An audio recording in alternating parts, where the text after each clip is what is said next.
¿Sabías que el petróleo en Ecuador no es solo una cuestión económica, sino también cultural, histórica y hasta geopolítica? Desde tiempos precolombinos ya se conocía esta sustancia negra y viscosa. Pero no fue hasta 1878 cuando el Estado ecuatoriano otorgó la primera concesión petrolera a un empresario de apellido Mier, y en 1911 se perforó el primer.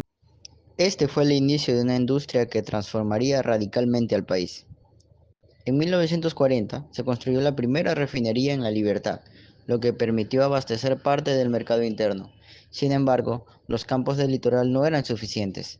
La demanda nacional crecía y con ella la necesidad de mirar hacia un nuevo horizonte, la Amazonía.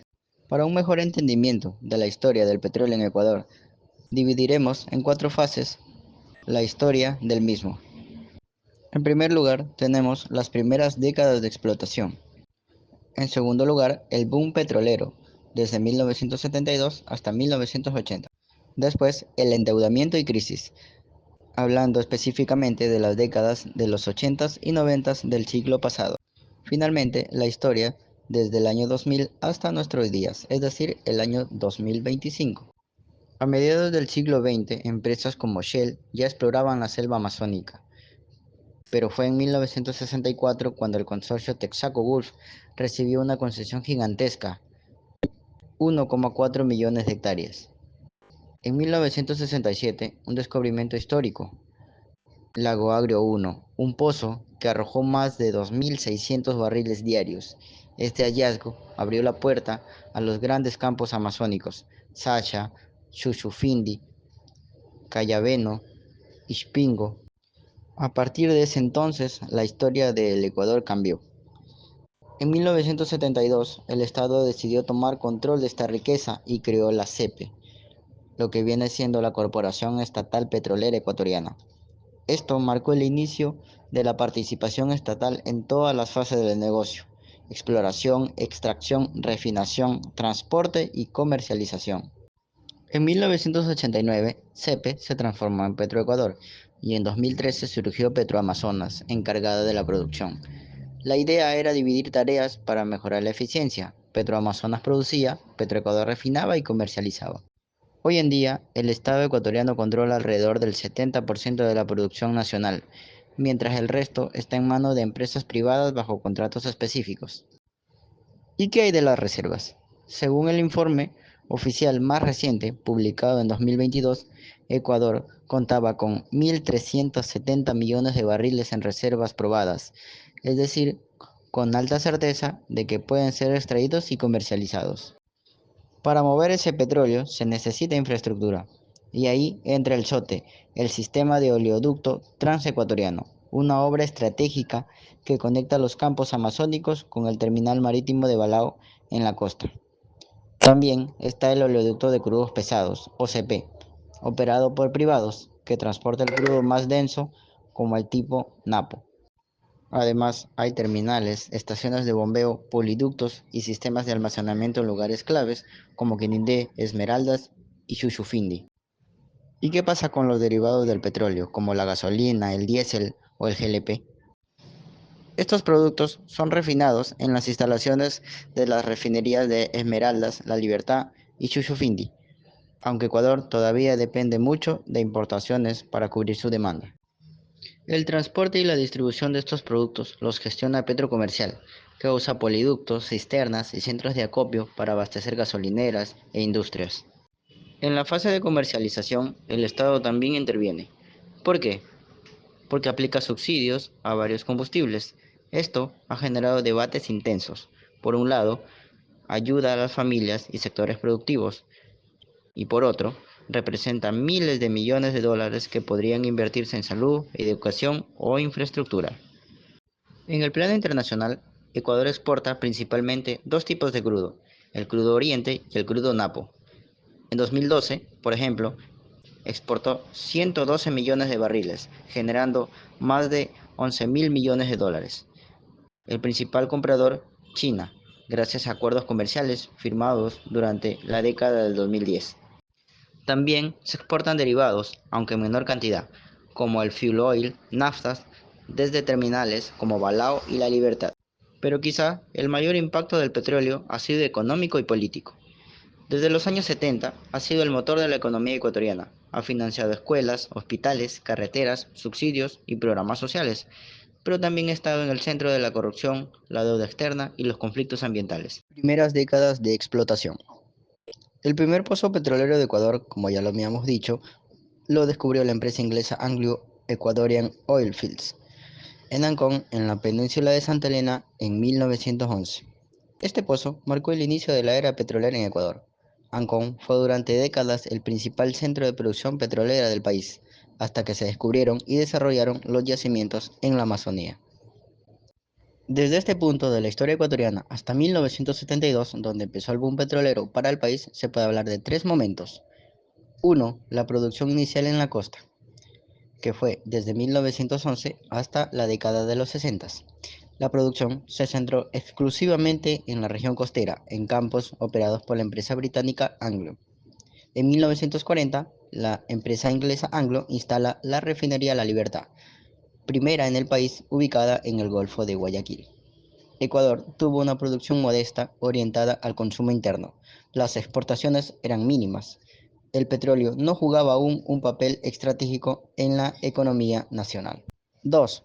Exploraciones en la Amazonía. Década de los 50 hasta 1967. Durante las décadas de los 50 y 60 se intensificaron los estudios geológicos en la región amazónica, impulsados por empresas extranjeras y el Estado ecuatoriano. En 1967 se descubre el gran yacimiento de Lago Agrio en Sucumbíos por la empresa Texaco Gulf, un hallazgo que cambió el destino energético del país. También en ese año, la empresa Anglo declara que los yacimientos en la provincia de Santa Elena estaban casi agotados y que solo se dedicaría a la refinación. 3. Construcción de infraestructura y exportación, desde 1967 hasta 1972. Para aprovechar el petróleo amazónico, el país necesitaba infraestructura. Por ello, se construye el oleoducto transecuatoriano para transportar el crudo desde la Amazonía hasta la costa, en la provincia de Esmeraldas. El 23 de junio de 1972 se crea CEPE, es decir, la Corporación Estatal Petrolera Ecuatoriana, como empresa estatal para regular el sector. El 26 de junio de 1972 inicia operaciones El Sote. También, en 1972, Ecuador realiza su primera exportación masiva de petróleo, inaugurando formalmente la era petrolera moderna. El boom petrolero, 1972-1980. Después de 1972, Ecuador entró de lleno en su era petrolera, un periodo de grandes transformaciones económicas, sociales y políticas. El 17 de agosto de 1972, Ecuador realizó una exportación significativa de petróleo desde el puerto de Balao en Esmeraldas. En esta ocasión, se exportaron 308.283 barriles de crudo a un precio de $2.34 por barril. El Estado se convirtió en el principal actor económico, usando los ingresos petroleros para construir carreteras, hospitales, escuelas e infraestructura. En agosto de 1973 se firma la modificatoria de la concesión petrolera al consorcio Gulf, con regalías para el Estado del 12 al 16%. Asimismo, ese año Ecuador se unió a la OPEP, Organización de Países Exportadores de Petróleo. La empresa estatal CEPE asumió cada vez más el control sobre la producción. En 1977 inicia operaciones la refinería de Esmeraldas con una cuota de 55.000 barriles por día. Endeudamiento y crisis. 1980-1990. A inicios de los 80, Ecuador dependía fuertemente del petróleo para financiar el gasto público. La caída del precio del crudo a inicios de la década de los 80 afectó gravemente las finanzas del Estado. Durante el gobierno del presidente Osvaldo Hurtado, el desplome del precio del petróleo generó una crisis económica que provocó la reacción de diversas organizaciones sindicales, las cuales organizaron paros nacionales en protesta por la situación. Entre 1989 y 1990, CEPE se convierte en Petroecuador, que pasa a controlar la producción, refinación, transporte y comercialización. Durante el gobierno de Sixto Durán Ballén, se impulsa el modelo de contrato de participación, es decir, el Estado retiene la propiedad del crudo, pero permite a compañías privadas producir a cambio de un porcentaje. También en esa época empieza la construcción del oleoducto de crudos pesados, que finalmente se completaría en el año 2003. La expansión petrolera en la Amazonía, especialmente en las provincias de Sucumbíos y Orellana, genera conflictos con comunidades indígenas debido a la contaminación y falta de consulta previa. Se intensifican protestas contra la empresa Texaco, hoy Chevron, que operó desde los 60 hasta 1992 y dejó un legado ambiental muy grave. En todo este periodo, el petróleo representó más del 40% de los ingresos del Estado, pero la economía seguía siendo vulnerable a los precios internacionales del crudo. El 5 de marzo de 1987, a causa de un terremoto, se dañan cerca de 70 kilómetros del oleoducto transecuatoriano, y en 1998 y 1999 Ecuador enfrenta una de las peores crisis económicas de su historia, provocada por el fenómeno del Niño de 1997-1998, la caída de los precios del petróleo y la quiebra interna bancaria. Esta crisis terminaría por llevar al país hacia la dolarización en el año 2000. Desde el año 2000, la industria petrolera ecuatoriana ha pasado por diversas transformaciones, marcadas por cambios en políticas gubernamentales, fluctuaciones en los precios del crudo y conflictos ambientales. En el año 2003 se termina la construcción del oleoducto de crudos pesados, OCP, lo que permitió aumentar la producción energética en un 25% y mejorar las exportaciones en un 40%. En el 2006, el gobierno canceló el contrato de la empresa Occidental Petroleum Oxy, lo que llevó a que las empresas estatales obtuvieran el 51% de las producciones petroleras entre el 2006 y el 2014. En el 2008, el precio del barril del petróleo alcanzó los $106, lo que generó una bonanza económica para el país. Sin embargo, la administración de esos recursos fue cuestionada por el despilfarro de fondos públicos.